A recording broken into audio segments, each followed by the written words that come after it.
What's up, Chiefs Kingdom? You're on another episode of Chiefs Focus Live. JP, Quentin, and Caleb. What's up, guys? Doing pretty good. How are you guys doing? Not too bad. Not too bad.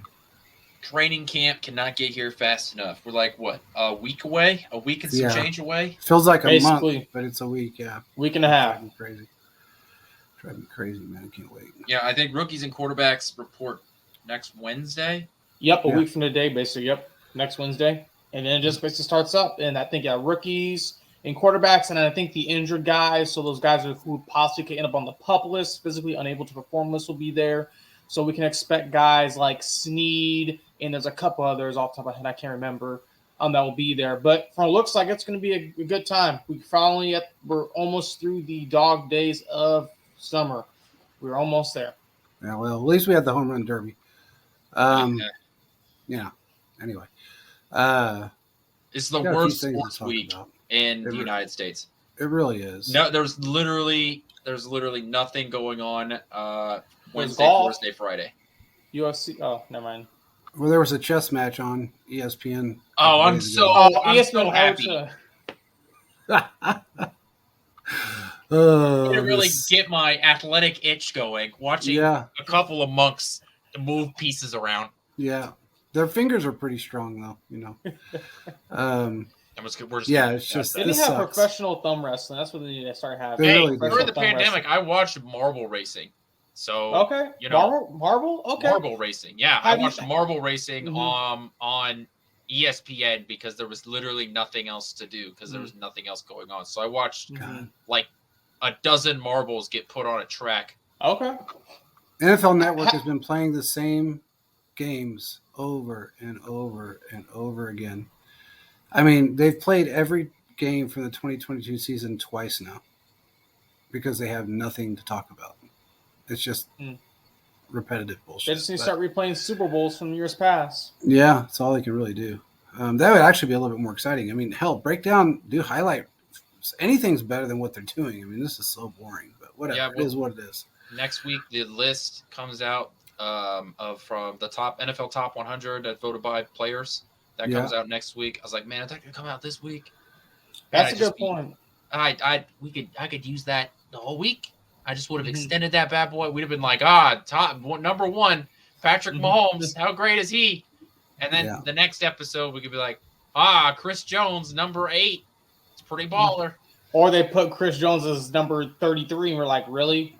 Yeah. So every year, it seems like it seems like it's a popularity contest in some aspects, but and a jealousy contest.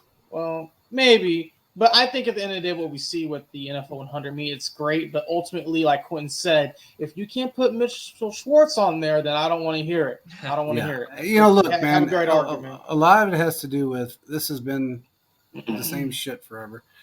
A lot of it has to do with if a player likes another player, if they have respect for another player. That's the one main thing. If you've got, guys that are somewhat mature on their voting, if you got Chase out there saying Pat who, where he's going to put Pat somewhere not even on the top 100. So it is what it is. It's a popularity contest. It's a who's got the bigger wang contest, and that's really about all it stands. It is. I mean, it's nice to see the adults actually vote on the good players, the ones that they play against all the time, but that's rare, especially now that the league's so young. Everybody's just so young now. I mean, it's crazy. There's a few older guys left, but the old generation's gone, basically. It is. I mean, it's like, you got a bunch of 22-year-old kids out there. Well, once Roger leaves, then we're officially in a new era, technically. Yeah, that's true. Well, we got a few things to go over. Who wants to kick it off? Well, I'll go. Go ahead, Quinn. Okay, so I want Well, to. don't fight about it, Jesus. About which player is going to become the next All-Pro. So there are currently 6 guys on the roster who have received first or second team All-Pros in their career. The list is as follows: Patrick Mahomes, Chris Jones, Travis Kelce, Tommy Townsend, Joe Thuney, and Creed Humphrey have all in their career received some version of an All-Pro. And I wanted to ask you guys if you could come up with one offensive and one defensive player that you think is going to be the next guy to receive an All-Pro vote in their career. Okay. I can go and go first. I mean, for Go ahead. defense, the player I believe who's going to get that vote, I think that's going to be L'Jarius Sneed.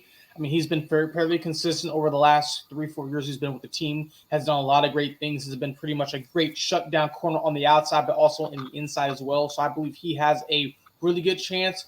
Year after year, he continues to prove himself. He does occasionally have that one bad game where he gives up 2 touchdowns and basically gets spun around. That happens as it is. Jalen Ramsey, it happens to him, but I think L'Jarius Sneed could really ultimately get that all-pro vote. And I think it could be, especially this season, going into a contract year. We all know the contract year is undefeated. And since it's undefeated, we see players just play out of crazy levels.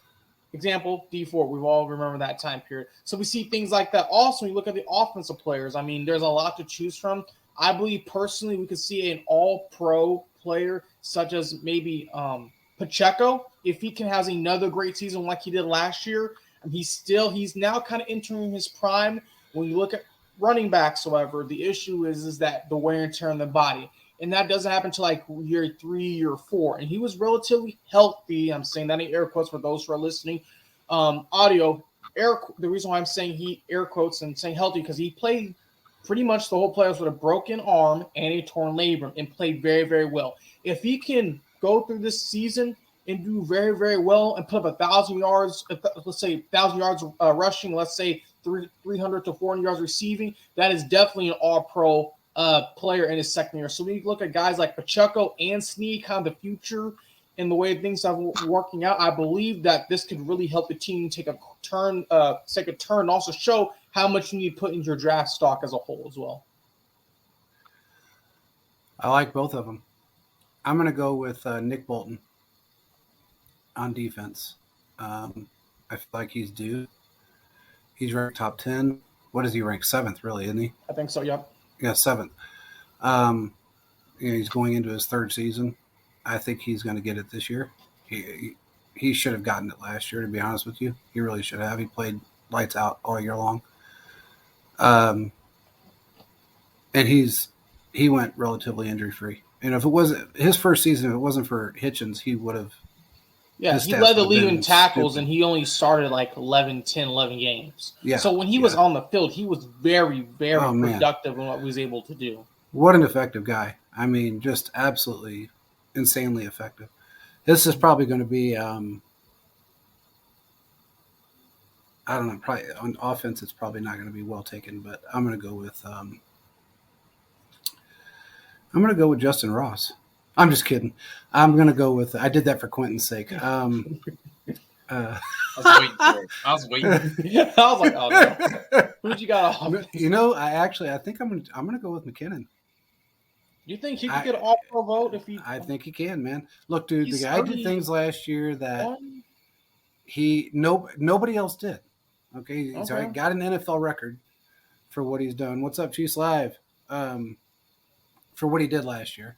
And if he steps up and has another season like he had last year, why wouldn't he be an all-pro? Or second team all-pro? The guy's 31 years old. He's had a really rough ride up until he came to Kansas City. It's his 3rd season, going into his 3rd season with Kansas City.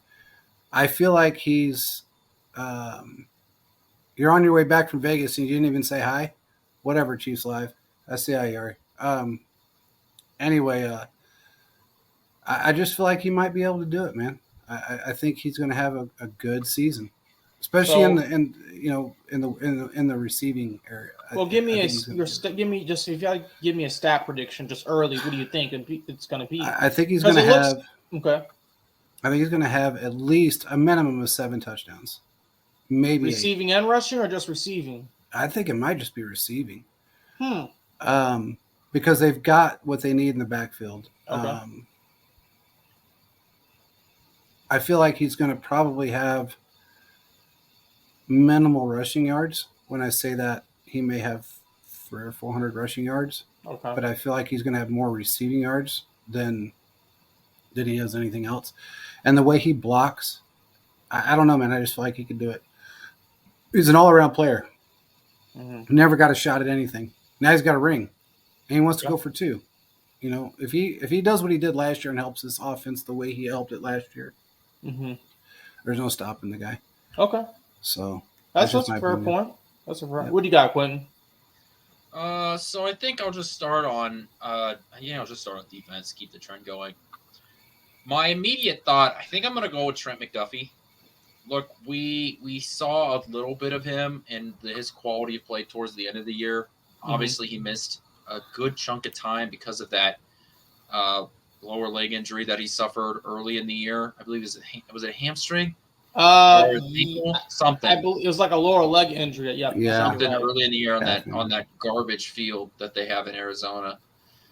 But by the end of the year, if you were to say that Trent McDuffie was the best pure coverage corner that Kansas City has, I think you can make a real argument for it.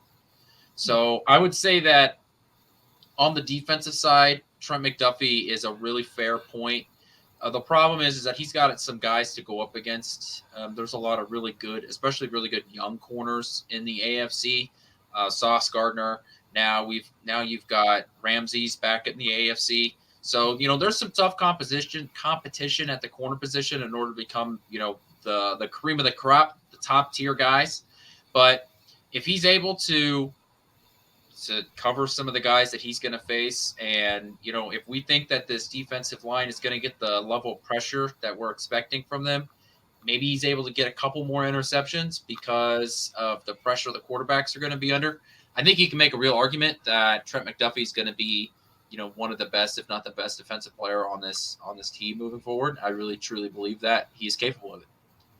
Looking at his stats, he had 44 combined tackles and 16 assist tackles and 1 total sack. So he hasn't got an interception yet. He's got a sack, but it looks like, and I agree with you, Quinn, he could elevate what he did from this past year to this year coming up. And that's very, very possible, especially being in the scheme a second year and learning stuff. I don't think he's going to have a quote-unquote sophomore slump.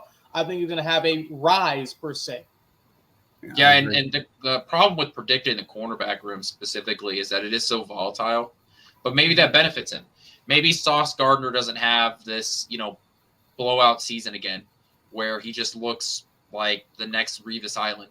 Maybe he takes a little bit of a step back and Trent McDuffie on his side continues to improve and, looks better. So because that position is so volatile, maybe that ends up benefiting him, and so he ends up getting that Pro Bowl nod.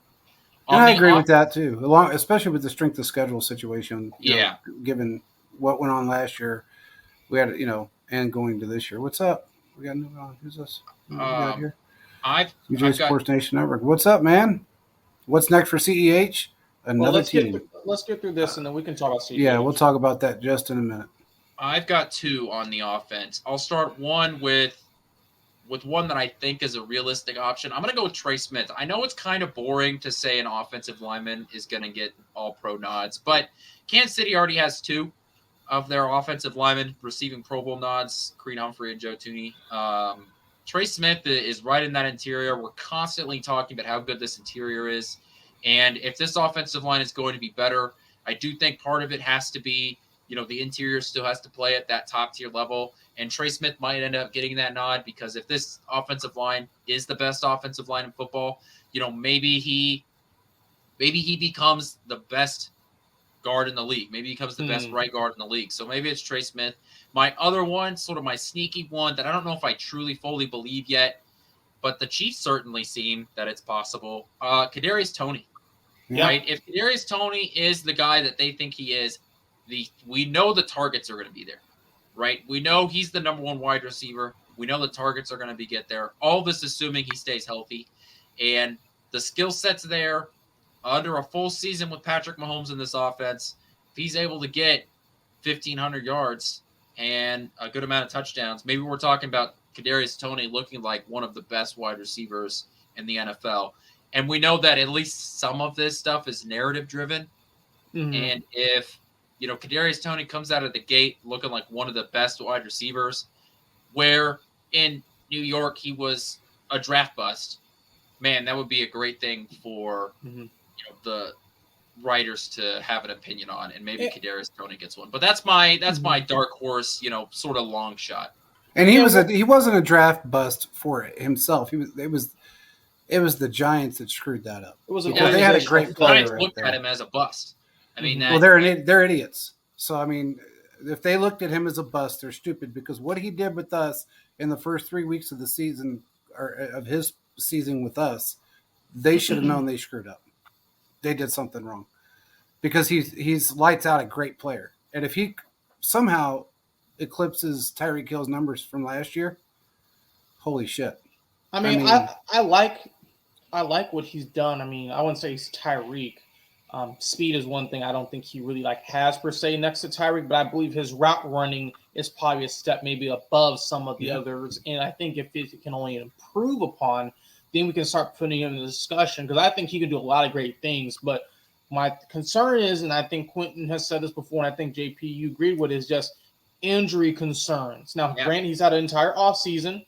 Let's hope it works out there. But injury concerns was a little concerning to a lot of us because he had all these soft tissue injuries. And we see that that's hurt a lot of teams. Now, guys like Tyreek Hill was able to drink some pickle juice and was able to be good. So for those who remember the Chiefs versus New Orleans game, he drank some pickle juice and was fine. He would play a bunch.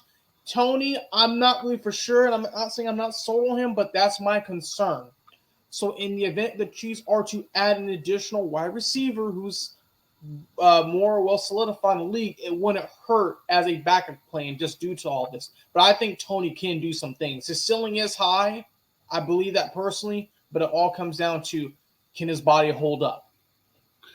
I'm not as concerned with his injury issues as everybody else. I mean, is it concerning? Of course, it's going to be concerning for anybody. I'm not as concerned as I would have been a year ago. And I honestly don't think he would have had as many injuries if he'd have been with us if Veach would have been able to draft him when he wanted to, out of college. It's just they've got a terrible medical staff in New York. Everybody knows that. That's not anything that's not, it's all over the place. Everybody knows that. So it's one of those things where you have to look at it from both perspectives. He didn't have any soft tissue injuries after he came to Kansas City. Well, his ankle, he tweaked it. Well, he tweaked his ankle. Tight hamstring. That's all he had. But that was from there, though. That was kind of the injuries. They linger like that. They're gonna. It doesn't go and then come and then stop. It lingered some. Yeah, I agree. I don't think his ankle was a big deal. I think it was just a little bit of a tweak, and they held him out just to make sure. Yeah, no, that's understandable.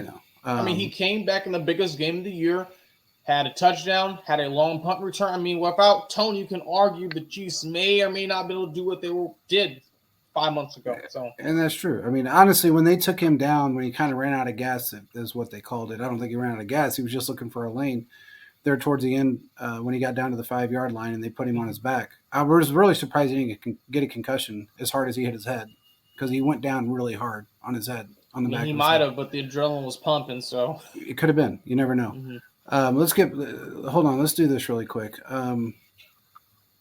Let's answer a couple of these questions. Where'd it go?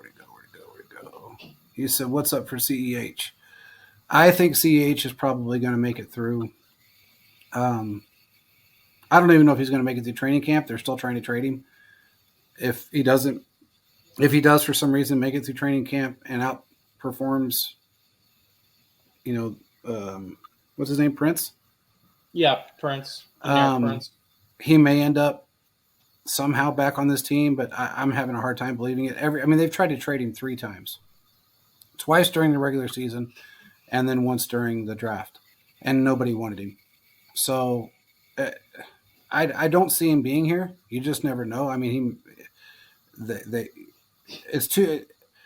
there's an option out there right now to trade him to a team that wants him for another player. It's all about how the money's going to work out right now. And if that works out, we've talked about this on prior shows, if that trade does work out, he's going to go to a coach that likes him and he likes that coach, and we're going to get a defensive edge that is well worth the trade. That's what I think is going to end up inevitably happening if they can work the money out. And it'll almost be inevitably an even deal if they can work the money out the way they're trying to right now. I just don't. To me, he's not going to be here. But I mean, I like CH. I mean, he's done some great things, but the issue has been injury concerns. Is staying healthy. He'll have a good stretch, and he gets hurt, and then he falls out of the rotation. That's pretty much what happened this past season. And it's kind of at the point where it tells you a lot when they decline his fifth decline his fifth-year option. Yeah, And he wasn't the only running back to have his fifth-year option decline. I mean, yes, it's not nice. I mean, it sucks. But unfortunately, the Chiefs believe they can find better talent for cheaper, specifically And they undrafted have. free agents like Prince, Yeah. or they can bring in the next McKinnon or the next Gore. I Yeah. mean, we've seen it happen these last couple years. So as much as I would like for him to come back, I just don't see the Chiefs giving him that money because of the injury issues. He's already this- like a Mhm. top 15 paid running back in the league Yeah. because he's a first round pick. Mhm. So Yeah. I think that it's hard to say like him getting traded. I know that they've attempted to, but if you're another franchise, why would you trade for him? Because Kareem Hunt's still out there. That's a Calvin fair point. Cook is out there. Mhm. I think Zeke is even still out there. Yep. So there's I like, think the only one team would trade for him just because of the familiarity with yeah, the Washington. offensive coordinator. But the Washington could go after Kareem Hunt because of the enemy. The ties are there. Yeah, so Yeah, I that's just true. I think it would be great for both parties to send him on his way. I just think that it just doesn't. I think the time is sort of up for him in this offense being here, and then it would just be good for everybody to sort of Mhm. go their separate ways. Thank you for your service. Move on. But I just You don't got to know look if at it too when realistically you say that. if it works there. Plus, Kansas City, specifically Andy Reid, loves that running back depth. Yeah. Mhm. Well, here's the thing. But the investability is availability, Quentin. And you I know, said but that. think of how long they kept Ronald Jones on this roster and without doing Yeah. anything. Hell, they went out and got Melvin he- Gordon, Yeah. and he just sat on the practice squad. You know, And got when a he ring. cut But from the we knew they Broncos. were going to be there for the most part. I know, Clyde is he- like a coin flip, 50-50.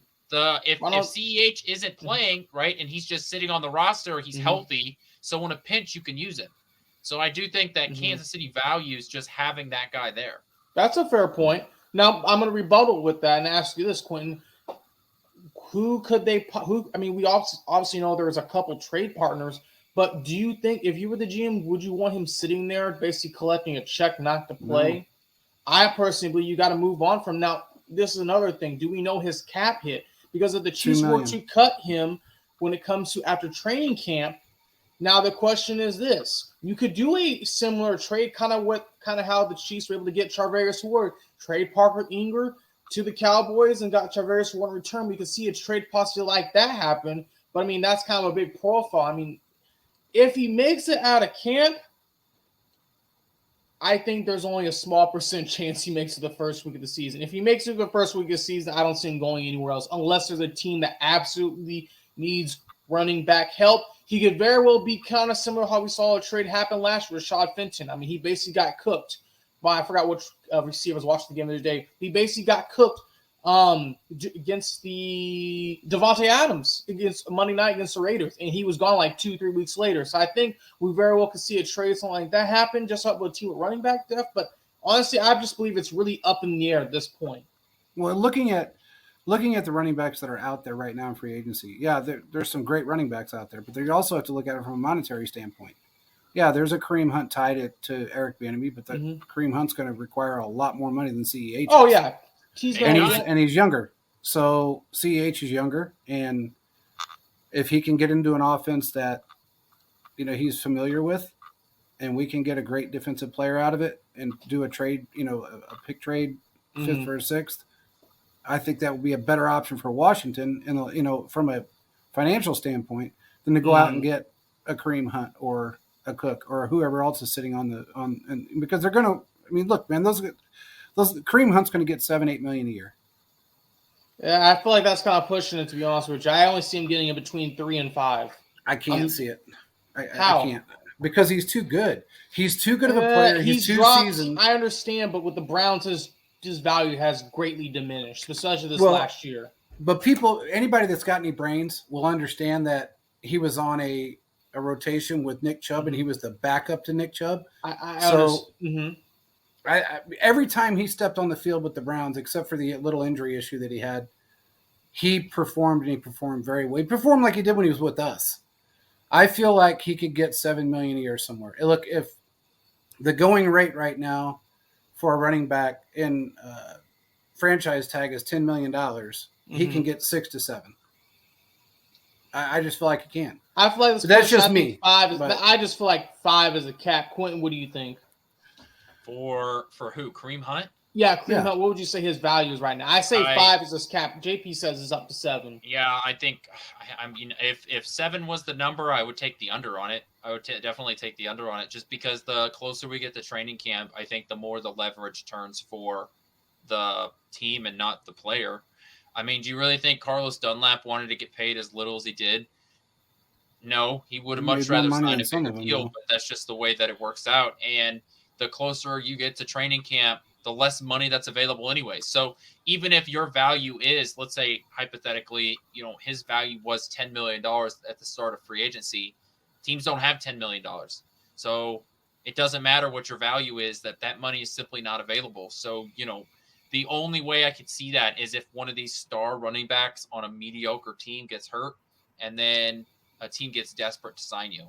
So, like, if for some reason Derrick Henry decided, if he got hurt and the Titans really needed that next guy, then maybe.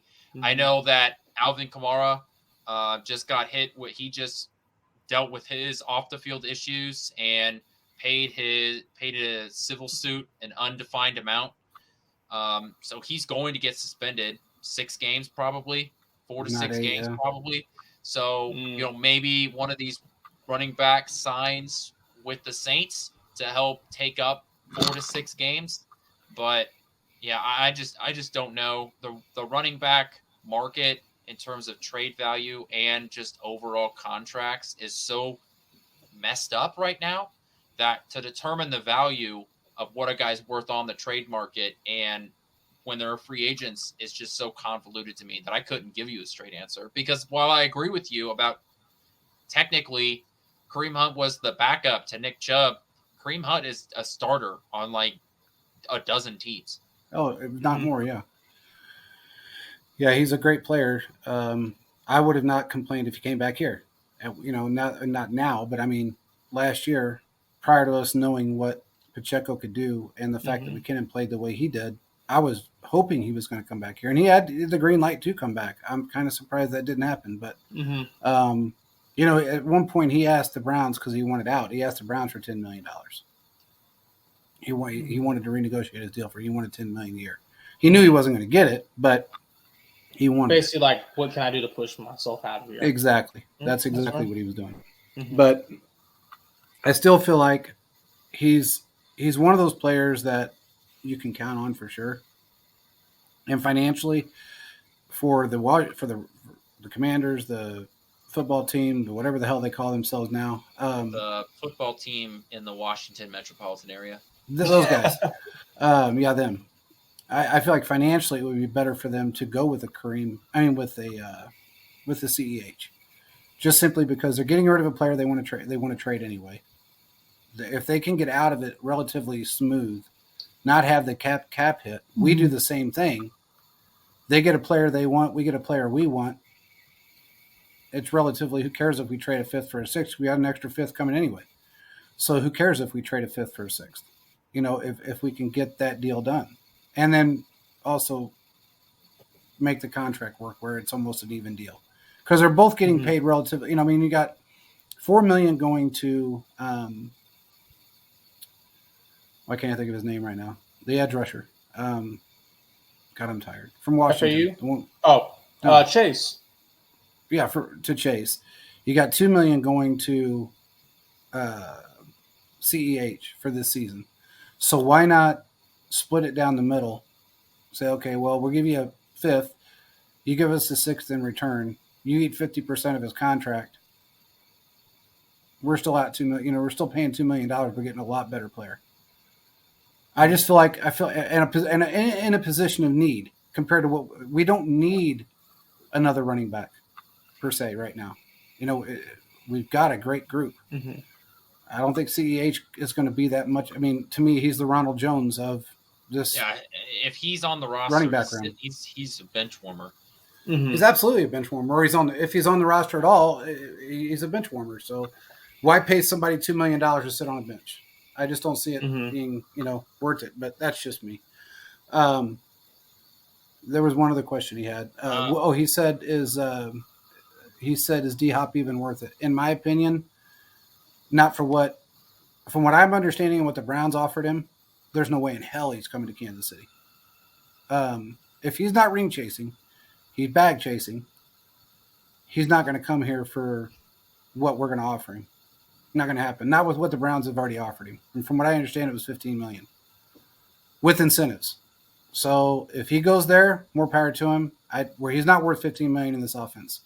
Not with what we've been able to do with the players that we've had. I don't see him being worth $15 million here. So I don't care what they pay him if it's a one-year deal. Mhm. Right. My problem with, let's talk about the Odell Beckham deal for a minute. And I promise this comes back. It's a, turnaround. Oh, I believe it does. The Odell Beckham Jr., the problem with it is it was $18 million, but they tacked on like 4 void years on it. So it's not really a one-year deal. He only plays in Baltimore for 1 year, but they're paying him 5 years worth of a contract Mhm. because of those void years. They split it up over that 5 years. Yep. Yeah, so it looks like $15 million a year, but it's really not $15 million So it a looks like it technically it's an $18 million contract. He's playing there for 1 year, but the money is split up. He's like getting paid $3 million this year and $5 million this year, whatever, however the math adds up. I don't have the contract in front of me. So if Kansas City comes up and they find the money and they say, DeAndre Hopkins, here is $12 million this year, and that's it, I don't care. Because a 1 year deal, no matter what it is not going to hurt you next year. Because the Mhm. money's off the books. It Yep. doesn't matter. So as long as that contract doesn't have like that finagly stuff where it's like, okay, he's playing here for 1 year, but we've got 3 years worth of void years at the end of it. I don't care what they do. If he comes here, he comes here. If he doesn't, he doesn't. I think that obviously DeAndre Hopkins coming here would be great because you basically give Patrick Mahomes a true number 1 receiver, right? Mhm. We don't know if Kadarius Toney is a number 1 receiver. We Yep. think we do. We've seen the talent. We've seen it on the field for about half a dozen games or something like that, like Mhm. 6 games ish, including the playoffs. We think he's there. Okay. Now, obviously, this conversation, Travis Kelce is the guy. But if I can give you a second guy, if I can give you DeAndre Hopkins and shift back everybody else on the depth chart, Mhm. I mean, you feel fantastic about this. You would feel fantastic about it. You might as well. You're giving the Chiefs the AFC West. You're giving the Chiefs a ticket to the Arrowhead Invitational, For the right? 6th year in a row. Yeah, I mean, you're feeling fantastic about this receiving group, and we're all moving forward. Now, without him, the question marks start to come back because it's like, okay, you need to is Kadarius Toney, is he going to be healthy for all 17 seasons? Probably not. So there are going to be some games where you're going to be like, I hope the injury bug doesn't hit us the wrong week, because there's a chance that, even with Patrick Mahomes, if Kadarius Toney and one other of these wide receivers are hurt, for multiple weeks, it might be slim pickings in this Mhm. offense. And if a DeAndre Hopkins is here, I don't feel like that at all. And Because that's you're getting the whole depth chart back. And I agree with you there, Quentin. I mean, I like Toney, but if you have D-Hop, there's at least some stability. Now, when Juju came in, Juju has proven for 3-4 years. KT has only been proven for half a season. So that's why I personally wasn't as worried. And plus, we had a couple other guys. But now, since it's just kind of KT and Kelce and all the other guys, I'm like, I don't know if D-Hop, it comes down to, does he want the ring or does he want money? And I can't fault him if he wants some money, but it's like the Chiefs, if they can get this Chris Jones deal done and get this extension by this Friday, they could make, I think, a good pitch to him where it's not $15 million a year. Maybe it's anywhere between 7 and 10. It's a 1 year deal off the books. Give the Chiefs a little bit of finagle, some cap room, some stuff to roll over if need be. I would feel more personally better because I know in years past, us Chiefs fans, we kind of look at the roster and we see guys like Darius Fountain. I think you had Chase Daniels in there, there's other guys, and people were saying, oh, this group can win the NFC East. Obviously, that's not true, but we see is we have some quality depth, but the issue is, can this depth come and help us in situations where we think, it's about to go real. Toney just tweaked an ankle, and Rashee Rice is not having a great day, and Kelce is hurt. His arms are hurting. So I think it would be great. Yes, will it happen? It's like flipping a coin at this point. We Well, won't they know helped us till last training. year, and we didn't have the greatest group. We didn't have an all-star group last year, and we didn't have, other than Kelsey, we didn't have one guy on our team. Yes, that but we was had a considered- proven receiver come in though, who's been in the league for a few years. Oh, I Yeah, agree has with put up that. consistency. was a quality guy. I mean, He was was. almost I'm a not 1,000 saying he's yard not. receiver. Yeah, So I'm I not would love saying to he's have not. another sort of version of that solid piece to come in and be another staple in that wide receiver row. But Because D-Hop is far and above more than what Juju Smith-Schuster was. yeah, exactly. yeah, it's Well, if I blows can get a the- better version of that, Mhm. are you kidding me? Hell yeah, dude. But we're not going to get him for that kind of money. I mean, it's just not going to. I like what this said. He said the only reason I don't want D-Hop is because I think not having him makes the coaching staff do some more creative things to make sure the receivers are all involved. And I kind of agree with that because we are a true spread offense. And when you bring in a guy that is going to be your quote unquote Tyreek Hill, Mhm. You may have an issue with that. Well, let me say this. For the last 2 years, I have been banging the table for the Chiefs to bring guys like OBJ. And this is my reason. I'm going to say it again. It's not going to hurt. It's only going to elevate. You cannot double team everyone if you bring a D-Hop. If you have D-Hop, Kelsey, a Rashee Rice, and a Pacheco, and a couple other guys on the field that have been proven playmakers, defense will be like, who do we double team? Is zone going to work? Is man's going to work? Kelsey knows where to run into the zones and finds the sweet spot. D-Hops can basically outrun anyone in man-to-man. KT can take anyone's ankles. It's only going to help this team. And it's going to help elevate the play in each and every one of those around them to where Justin Ross could possibly eat. Justin Watson can eat. All these other guys. I just believe if they can get him, it's only going to make things better offensively. And I know I wanted for the Chiefs to get guys like OBJ in years past, but it's at the point where OBJ, he has 2 knee injuries. I have more belief feeling I can put my stake into guys such as a D-Hop. Okay, well, I agree with you on that perspective, but I also look at it from a financial standpoint. And if we're going to restructure Chris Jones, kind of similar to what went on last year, we sat on a lot of money last year for a long period of time. But why? We didn't even spend any of it. What's that? They didn't really spend any of that money. I understand, but you need that money in case you need to did bring buy somebody Kadarius in. Toney. And that money carries over too. It does. I mean, roll over. people forget that money does carry over. So Yeah. if you It think just about it, you seems the Chiefs are always at a deficit with this rollover money, in my opinion. It's like, well, they move weren't could at have a been made. deficit this year. They did a pretty good What job. I mean but- is that you would think if they brought more money rolling over, they would have been in a better position. Now, granted, bonuses get reached and all those other things. I probably help with that. I just was hoping at a certain point they could make more of a splash move. Now, will they? I don't know. I look business at of it getting from guys like, for the okay, cheap. we've got so many guys to re-sign next or to put on contracts next year. You got 2 interior offensive linemen that need to be signed. You can't let those guys go. If you're going to let those guys go, you might as well just say, okay, fuck it, Mahomes, you don't get protected. You know, there's other guys out there that we have to sign. We got Nick Bolton.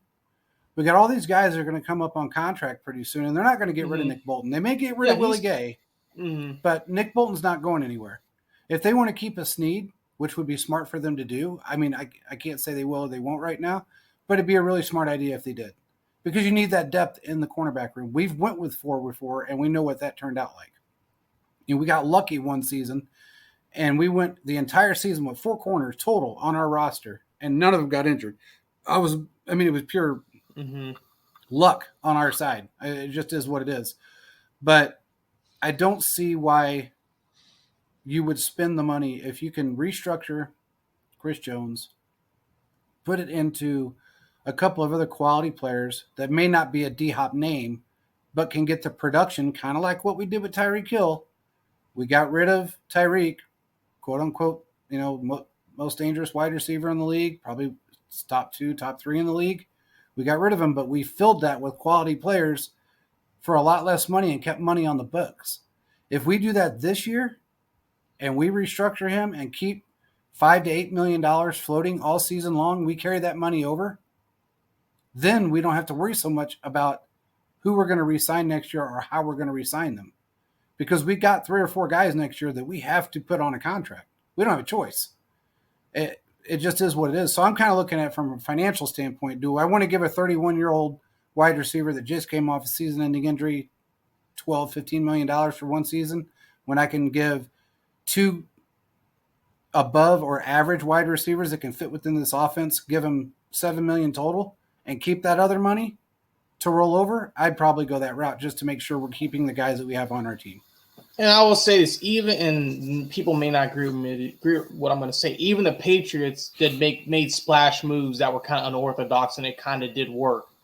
They did with Randy Moss and lost the Super Bowl, but I mean, yeah, but it helped elevate the offense to something we've never seen before. Well, that is true. I would just like them to see up the ante and have a little bit more stability, because we don't know what's going to happen, what's going to play out. And I do agree with you. It's good to prepare for the future, but monetary concerns. But I feel like there comes a point where you can't be so frugal for so long. You got to take a little bit of something here and there. And we haven't seen that. Like normally Veach likes to do things such as trade a 6th or 7th round pick for a former first round player and bring him in. Now he hasn't done that as of late. Now maybe he'll do that with Chase Young. You never know. Or you could do something like this. Maybe he's saying like maybe they'll trade Willie Gay. I would like for something to happen. I am just a little bit concerned just with the wide receiver room and how they're going to perform. How many we got? What, 11 wide receivers right now? Is that right? I believe so. Probably 12 or 13. 11, 12 wide receivers else. right now. And if you look at it, I mean, we know John Ross probably won't make the team. He'll probably be on a practice squad, if anything. Cornell Powell, I don't even know if he's still here or not, but if he is, he's here. He's been on the practice squad every single season. And he's going to stay on there. Yeah, he's going to stay there. He's not going to go anywhere. I feel like Justin Ross is going to make this team. We got Watson. We've got guys out there that can really make a splash if we give them the. I mean, then who was that other wide receiver we brought in? Richie James. Richie James. I make my points clear on what I think about Richie James. I think it was a great acquisition, and those are the type of guys that you bring in, and you say, okay, are they going to fit within this system? We pay them relatively decent, but not break the bank, and be able to look 2 years down the line or a year down the line and make sure that we keep Mahomes protected. Because we know that nobody else in this league, there's 31 other teams out there that do not have Patrick Mahomes or even a version of him. He makes everybody better. So that's why they don't necessarily run after all the big name players, because he makes the guys that you've never heard of better. And I think that's why, in my opinion, I don't really feel like it's a big, huge thing to have or to spend that kind of money on D-Hop at 31. I just don't feel like it's a smart move, but that's just me. If they end up doing it, that's on them, and that's great. If that's if they can figure out a way of making it work and also consider the following season and who they have to sign that following season, more power to them. I think if a Super Bowl ring's in the vicinity for the Chiefs, like I think it's been for the last 5-6 years, I think he can cut. I think they can work something out where he comes down a little on their asking price. If he doesn't, wipe your hands clean. You do go with what you got, and you just deal with it. Now he doesn't have a ring, right? No, he's played for Houston and Arizona. He doesn't have a divisional round. I don't even know if he has a playoff win. Yes. Yeah, he did. Deshaun Watson, whenever they beat the Bills. Wild card game before they played the Chiefs. Yeah, right. Arrowhead. Yep, 24-0. Here's the last thing that I'll say about this. I don't, like I said earlier, a 1-year deal isn't going to hurt anybody. Mm-hmm. But before any of this happens, whether it's extending, any of the other guys on the roster or signing somebody new, this Chris Jones contract has to get done. Now, exactly. I'm still confident that it gets done. We know that deadlines make deals, and the reports coming out from multiple sources has been it's going to get done before training camp. Like we brought up earlier, we're still a week away. There's plenty of time to get done. So, before any move gets done, and even if they don't sign anybody before training camp, I still think they bring in a veteran defensive pass rusher. But before you do any of that, you have to re-sign Chris Jones. You have to extend Chris Jones and lower his cap hit because it sits at just under $30 million, and that's not sustainable for this year, especially because we know Brett Veach likes to make moves during training camp and in the middle of the season, whether it's signing, Chiefs Super Bowl champion Terrell Suggs, yep, or going out and making trades in the middle of the year to bring in guys like Kadarius Toney. So this contract does need to get done before any of these other dominoes fall. And I'm 100% confident that's going to get done. Yeah, a week is a long time. Yeah. Is And that then we've Friday? talked about this on past shows. Well, technically, it doesn't have to be because they said No. before training camp. But does that mean before? That could be an hour before. Or that could mean before he gets up there. So Yeah. it could be even longer than just. So let's say hypothetically, it's not done before next Wednesday. I'm still not going to freak out because they could have always said that it was before he goes up to training camp, and I would believe them there too. Mm-hmm. So I still think the Jones contract gets done. If I'm not mistaken, it's the day. It's 24 hours prior at 4 p.m. Eastern time is what is. I think that's the rule. It may have changed, but that used to be the rule. It's going to get done before then. We've talked about this on prior shows, and we've heard that it's going to get done right before training camp, and it will get done. It's not. It has to get done first of all. They're not going to let him go, and he's not going to hold out. If they don't get it done, and they're definitely not going to pay him $30 million. I mean, so he still has, he's under contract for this year. Mm-hmm. I understand, So but they're not going to playing. give. They have to give him $30 million if he plays. If they don't make a move right now, they have to give him $30 million, and that's not going to happen. So, I feel like I'm almost 100% confident this deal gets done before training camp. And Yeah. So. But we've talked about this for weeks on end about when we heard this was going to get done, and this is now it's coming out from everybody. But we've been talking about this for weeks. It was going to be right before training camp. It is what it is. There was another question in the chat here. Cheese Slice asked about Nick Jones making the roster. I think so. Yeah, That he makes the roster. Look, I know he was a late cornerback pick, Seventh but rounder, I just look at believe. what Kansas City has done with their late Mhm. round corner picks. You got to carry corners are like wide receivers. You got to carry like 6 of them Mm-hmm. during the season. If you're looking at the depth chart, Nick Jones is probably the 6th corner on the roster, which is just sort of barely in that range. I think he's valued also for his punt return skills. Look, Kadarius Toney is currently listed as the Chiefs punt returner. That's not happening. You don't put your number 1 wide receiver as your punt returner. no. Okay, we saw that when Tyreek Hill was here. As soon as he became the number 1 wide receiver, he didn't take punts anymore. Mm-hmm. So Sky Moore, I don't think they give him that responsibility anymore as he gets bumped up in the depth chart. So then you're talking about guys like Nico Ramingo, who I had the Chiefs. I said the Chiefs should have drafted. They ended up taking him as an undrafted free agent, but he's so far back on the depth chart. I would be surprised if he makes the roster. And one of the things that they talked about with Nick Jones is his ability to take punts and kickoffs. Yeah. So I think that And you're not going to see Pacheco back there doing kick returns either. So. yeah, just don't put your starters shouldn't be taking special team snaps. So I think Nick Jones is mostly going to be used as a special teams guy, but in a pinch he can play corner. So I think just for that, Nick Jones makes the roster. Hey, fun fact. I don't know if anybody like knew fun this, but facts. that pissed Tyreek Hill off.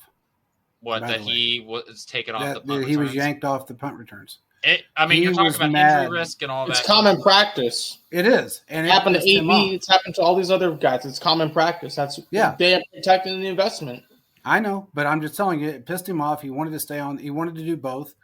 He wanted to, I don't know, solidify his speed or solidify something. I really don't know what his whole deal was, but that was part of his contract with Miami.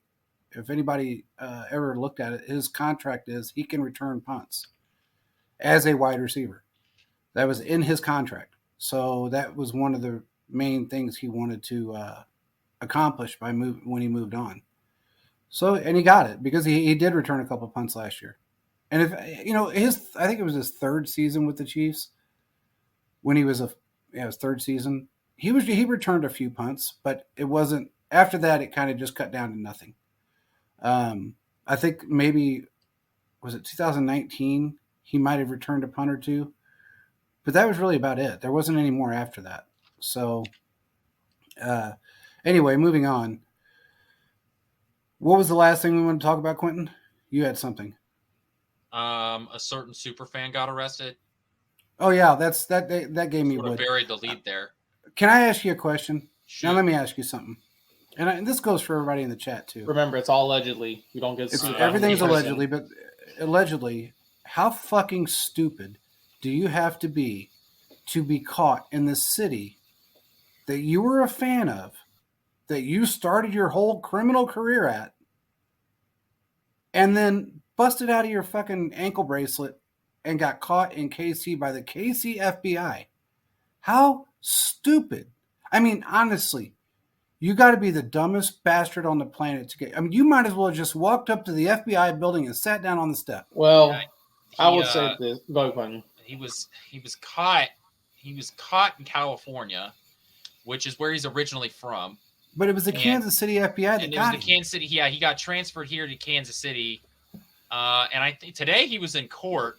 Mm-hmm. So, but I haven't seen any reporting coming out of court, and I didn't do. I had to go to work today, so I didn't. Now, do are you any, sure like, he was law caught and in order. California? Yeah, they said it was caught in California. Yes. Okay. Now the amount of money that he was able to Oh my goodness. it was reported that they found, and this is just what they found.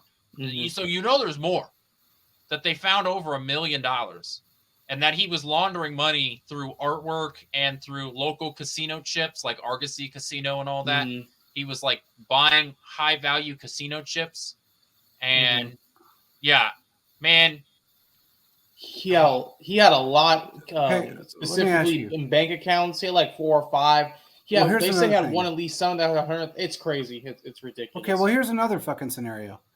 So you got all this cash, well over $1 million. Let's just say you had $2 million. We don't really know, but we know it was over $1 million. If he was actually in California, you could drive across to Arizona and walk behind a guy's house in Yuma, Arizona, and you're in Mexico. Do you know how far $1 million will take your ass in Mexico? okay, this may surprise you, JP, but I'm not what you would call a criminal mastermind. So I'm not either, but I think about I'm that also, kind of and this shit. isn't even allegedly. Okay, this is just fact. I also personally have never robbed a bank and laundered my money through casinos. Okay. Okay, well, I haven't either. But So my if my point is, FBI/CIA agent is listening right now, I promise you, Scout's honor, I have never robbed a bank and laundered my money through casinos. Okay. my point is, if you're smart enough to do that for that long and get away with it, how fucking ignorant are you to one? Okay, if you were caught in California, that's where you're originally from. They're going to look for you there. Why would you not take that cash and go to Mexico? Get Again, your we ass don't in. know what he was thinking, and I have nothing to say. I mean, I watched. No, my wife is I- like a crime show fanatic. She watches all this shit. So I'm looking at these guys and I'm thinking, okay, there's guys that have gotten away with shit for 30, 40 years. They go to another country. They live large. They're sitting on a beach, sipping Coronas next to Snoop Dogg. They're doing all this cool ass shit. And they get away with 30, 40 years. Some of them die before they get caught. This dumb bastard goes back to his old neighborhood or then hangs out and Again, I know we for a don't- we fact don't- one of the reports that I read Mhm. said he was in Kansas City. Not because he was brought back to Kansas City. He was actually in Kansas City. Mhm.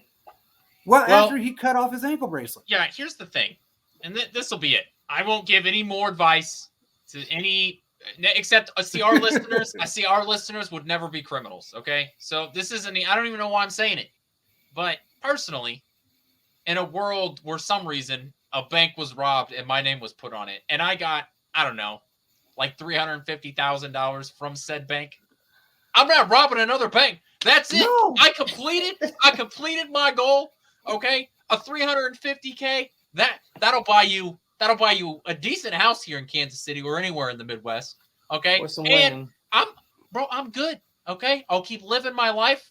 All right, I'll buy my fancy Patrick Mahomes painting that this guy had that he bought at a charity event. All right, and that's it. We're done. Denzel Washington. That's it. We're moving on with my life.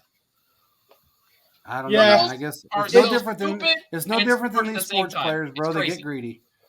When you get greedy, bad shit happens, and that's just the way it is. He got greedy.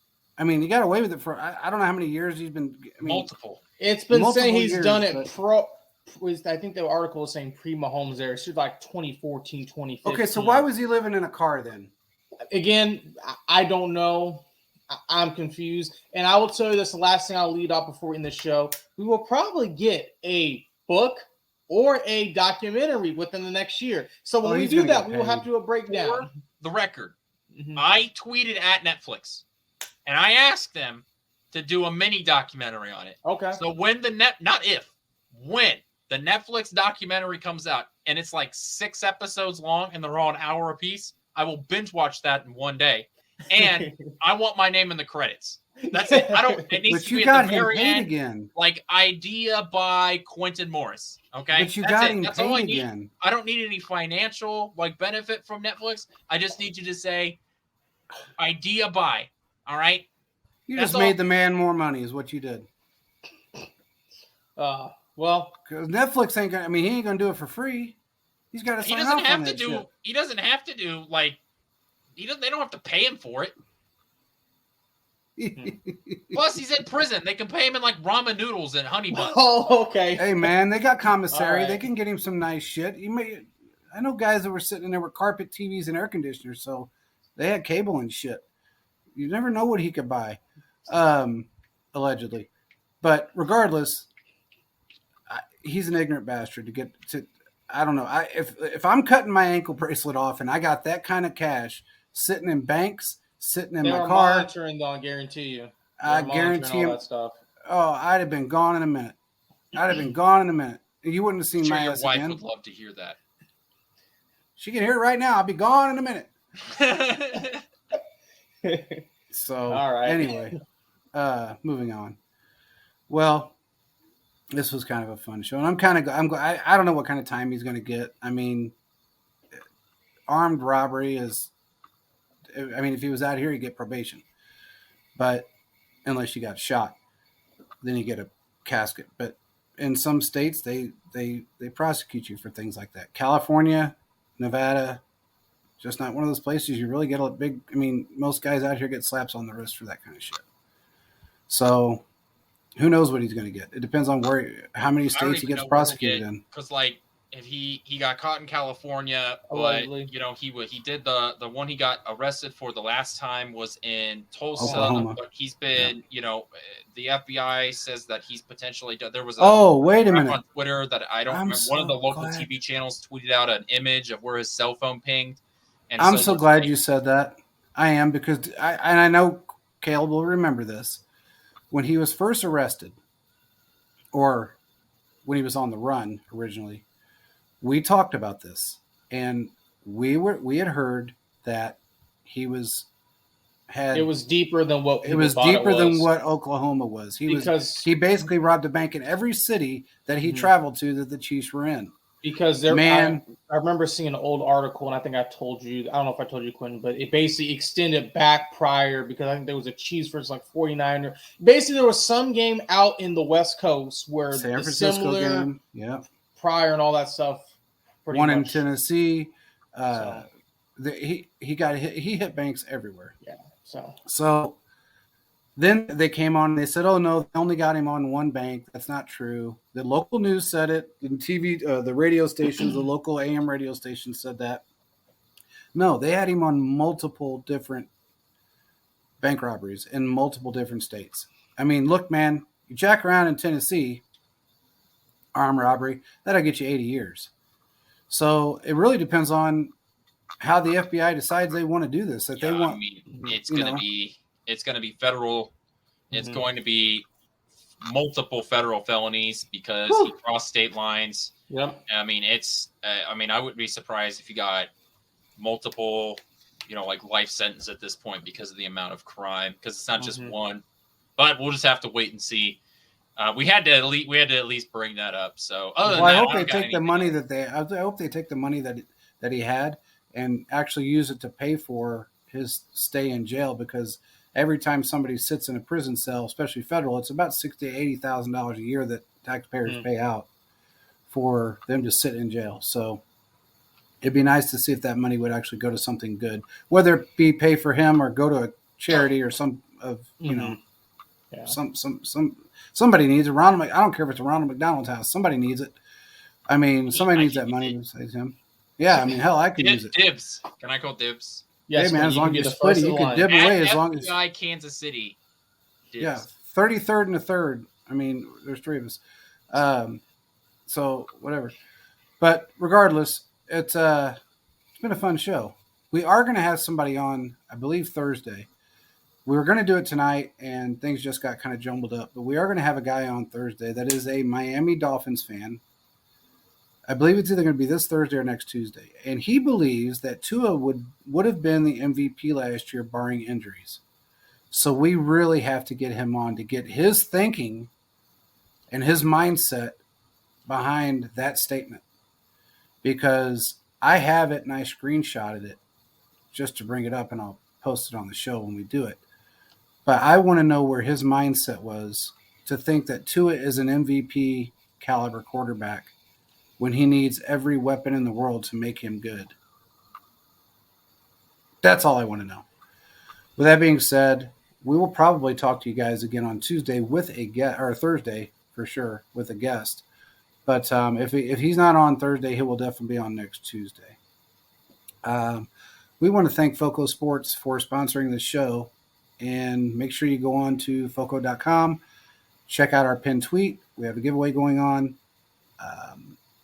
You can win a really cool ceramic, one-of-a-kind bobblehead. I think it's the MVP bobblehead or the Super Bowl trophy bobblehead, one of the two. Make sure you jump on, follow the rules, and you'll be good to go. Let me see. We got one more comment. What's it saying? Great show, guys. Thanks, man. We appreciate it, buddy. We will talk to you again later on. Peace out, everybody.